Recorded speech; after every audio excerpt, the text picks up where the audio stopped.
नमस्कार। Story telling में आपका स्वागत है। आज हम बात करेंगे ऐसे इंसान के बारे में जो भविष्य देखने का दावा करता था और खुद को जादूगर कहता था। और इसके अलावा सुनने में आता है कि वह रूस की राजा रानी निकोलस द्वितीय और अलेक्जेंड्रा को शीशे में उतार कर रखता था, उन्हें सम्मोहित करके रखता था।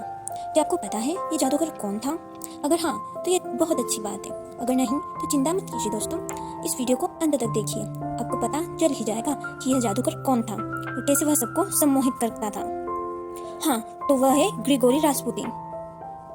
रास्पुतिन का जन्म 1869 में किसान परिवार में हुआ था। साइबेरिया में उसी जमीन की तरह बंजर था, शराब के नशे में भटकता रहता था। एक दिन उसका मन हुआ संत बनने का। उसने मठ में दाखिला लिया, लेकिन उसे वहाँ के नियम कायदों से चिढ़ थी, तो उसने मठ छोड़ दिया। वो उसके बाद अपने गांव लौट आया। रास्पुतिन ने मठ से लौटने के बाद शादी की। उसके 4 बच्चे थे। फिर उसका मन भर गया, झोला उठाकर सैर पर निकला। इसके बाद दूर देशों की यात्राएं की। रास्ते में जो मिला उसी के सहारे समय काट लेता। रास्पुतिन भविष्य देखने का दावा करता था। लोग उसे देवदूत समझने लगे थे, इस वजह से उसके ऊपर भरोसा करने लगे थे। यह बात रूस की है, उस वक्त की जब जारशाही अपने अंतिम दौर में थे। 1894 में रूस की सत्ता निकोलस द्वितीय के हाथों में आई। उनकी शादी हुई अलेक्जेंड्रा से। शादी के 10 साल बाद उन्हें एक बेटा हुआ। उसका नाम रखा गया एलेक्सी। वो निकोलस द्वितीय का उत्तराधिकारी था। राजवंश में खुशी का माहौल हो गया, पर यह खुशी ज्यादा देर तक ठहरी नहीं। पता चला कि एलेक्सी को हीमोफीलिया है। इसमें खून के थक्के नहीं बनते, एक बार कहीं पर कट जाए तो खून बहना बंद नहीं होता।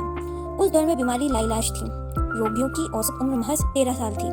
राजा ने सारे इंतजाम कर लिए, एक से बढ़कर एक डॉक्टर को बुलाया, हर तरह के नुस्खे अपनाए, लेकिन बीमारी थी कि ठीक ही नहीं होती। अलेक्जेंड्रा इस हालत के लिए खुद को जिम्मेदार ठहराती थी। वह इसको बदलने के लिए किसी भी हद तक जाने के लिए तैयार थी। ऐसे ही दौर में राजमहल में एक संत की बात चली, नाम ग्रेगोरी रास्पुतिन। उसकी ख्याति बड़ी तेजी से फैली। ख्याति ऐसी कि वह दैवीय शक्तियों से लय से उसके पास हर मर्ज का इलाज है। वह जैसा चाहे वैसा करके दिखा सकता है। राजा रानी को लगा कि उनकी परेशानी खत्म हो गई। उन्होंने रास्पुतिन को मिलने बुलाया। उसने राजमहल में घुसते ही राजा रानी को शीशे में उतार लिया। उसने भरोसा दिलाया कि एलेक्सी को वही ठीक कर सकता है, उसके अलावा और कोई नहीं। जैसे कि वह द्वितीय रास्पुतिन के बारे में चलती थी। राजा रानी को भरोसा हो भी गया। वह उसके कदमों में लेट गए। ये संयोग था कि रास्पुतिन के इलाज से एलेक्सी को थोड़ी राहत मिली। रास्पुतिन का कद इसके बाद अचानक बढ़ गया। राजा रानी कातर हो गए। रास्पुतिन ने महल से बाहर निकलने से पहले कहा, अगर मैंने इलाज करना छोड़ दिया तो एलेक्सी 6 महीने के भीतर मर जाएगा। अलेक्जेंड्रा जादू टोना में खूब यकीन रखती थी। रास्पुतिन ने इस कमजोरी को साध लिया और आने वाले सालों में उसने अपने इशारों पर रूस को नचाया।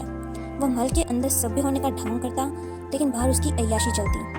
वह लोगों के सामने कहता कि अलेक्जेंड्रा के साथ शारीरिक संबंध है। वह जब चाहे उसके कमरे में जा सकता है। लोगों को शक होने लगा कि रूस की सरकार रास्पुतिन के कहने पर ही चल रही है। यह शक तो और बढ़ गया जब पहला विश्व युद्ध शुरू हुआ। निकोलस द्वितीय को युद्ध के मैदान में जाना पड़ा। सरकार अलेक्जेंड्रा के हाथों में आ गई। तब अलेक्जेंड्रा रास्पुतिन के सम्मान में थी। रास्पुतिन जो कहता अलेक्जेंड्रा उसे आंख मूंद कर मान लेती। यहाँ तक कि उसने अपने मंत्रियों को दरकिनार करना शुरू कर दिया था। उधर लड़ाई में रूस को भारी नुकसान हो रहा था। बुनियादी चीज़ों की कमी होने लग गई थी। महंगाई कई गुना बढ़ गई थी। खाने के सामान की सप्लाई सेना को जा रही थी। आम लोग भूख से मर रहे थे। लोगों को इसमें भी रास्पुतिन का हाथ लग रहा था। उसे मारने की कोशिशें हुई कई बार ताकि रूस को संकट से बचाया जा सके, लेकिन कामयाबी दूर ही रही। रास्पुतिन हर बार बच निकलता था। 30 दिसंबर 1916 को एक पार्टी दी गई। जगह राजकुमार फेलिक्स यूसुपोव का महल। यूसुपोव जार का दामाद था। रास्पुतिन ने इस पार्टी में हिस्सा लिए। 3 दिन बाद एक नदी में उसकी लाश मिली। इसी बीच क्या हुआ इसके बारे में कई कहानियां चलती हैं। पहले रास्पुतिन को साइनाइड मिलाकर खिलाया गया, लेकिन उस पर कोई असर नहीं हुआ। उसके बाद उसकी शराब के गिलास में जहर घुला गया। रास्पुतिन ने यह जहरीली शराब पी, फिर भी उसे कुछ नहीं हुआ।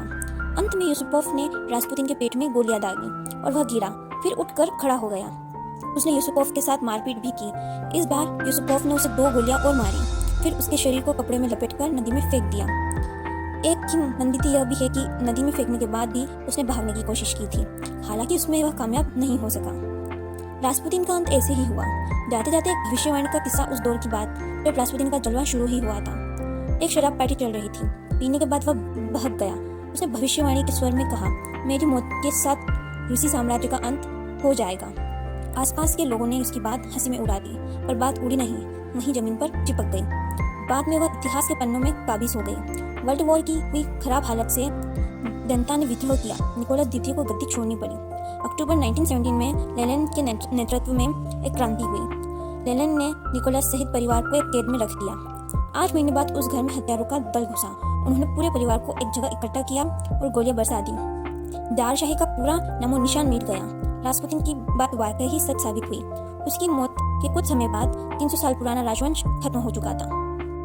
आपका अभी तक इस वीडियो पर बने रहने के लिए धन्यवाद। ऐसी और वीडियो देखने के लिए हमारे चैनल स्टोरी टेलिंग को सब्सक्राइब करें, लाइक करें और नोटिफिकेशन के लिए बेल आइकन को क्लिक करें।